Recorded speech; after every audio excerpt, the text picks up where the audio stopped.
नमस्कार। यूपी चुनाव में क्या भाजपा 300 सीटें जीत पाएगी या फिर समाजवादी पार्टी 400 सीट लेकर सत्ता में आएगी? विधानसभा चुनाव में 403 सीटें हैं। ऐसे में मुमकिन नहीं कि भाजपा या सपा पूर्ण बहुमत से आए, क्योंकि कांग्रेस और बसपा भी लगातार अपना शिकंजा कसते नजर आ रही है।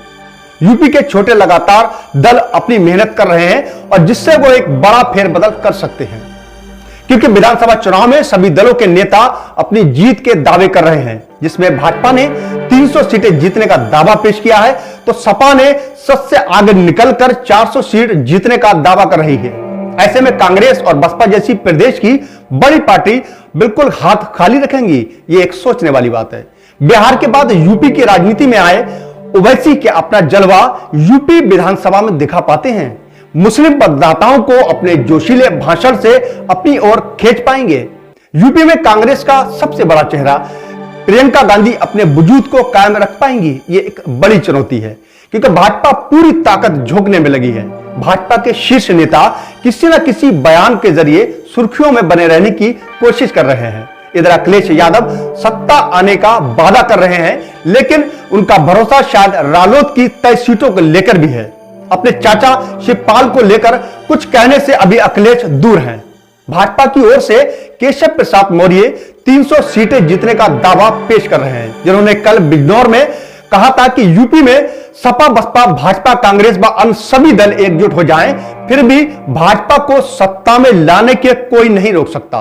भाजपा 300 सीटें लेकर ही सत्ता में आएगी। केशव प्रसाद मौर्य ने कहा कि कांग्रेस में सिर्फ फोटो खिंचाने वाले रह गए हैं और सपा में गुंडे माफियों को हटा दिया जाए तो सपा जीरो पर खड़ी है। राजनीति में जो जितना ऊंचे सुर बोल लेता है उतनी ही चर्चा में रहता है। शायद केशव प्रसाद मौर्य समझ गए हैं, इसलिए लगातार अपने बयानों पर बयान दे रहे हैं। आखिर यह कहा तक सत्य साबित होगा, यह आने वाला समय ही बताएगा। बात ओवैसी की करें तो जनता क्या ओवैसी को अपना नेता मान लेगी? क्या मुस्लिम मतदाता ओवैसी को अपना लीडर मान लेंगे? यह आने वाला 2022 का चुनाव ही तय करेगा। बसपा सुप्रीमो मायावती की तो वह पूरी तरह से तैयार हैं, यूपी की सत्ता का दावा कर रही हैं। इधर भाजपा के चुनाव से पहले हिंदुत्व का झंडा उठा लिया है। वैसे तो इसके बाद एक और परचम लहराने का दावा कर रही है, वह है भाजपा की पुरानी सहयोगी व कांग्रेस की मौजूदा साथी शिवसेना। शिवसेना ने कहा है कि राष्ट्रवाद और हिंदुत्व के बिना कोई भी पार्टी भाजपा को नहीं हरा सकती। ये दोनों तत्व शिवसेना के पास ही हैं।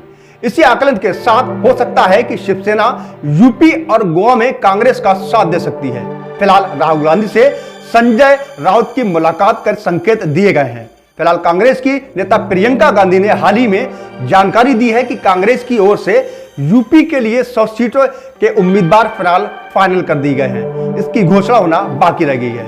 सपा हो या बसपा, भाजपा कांग्रेस या बसपा, लेकिन छोटे दल भी किसी समीकरण को बिगाड़ सकते हैं।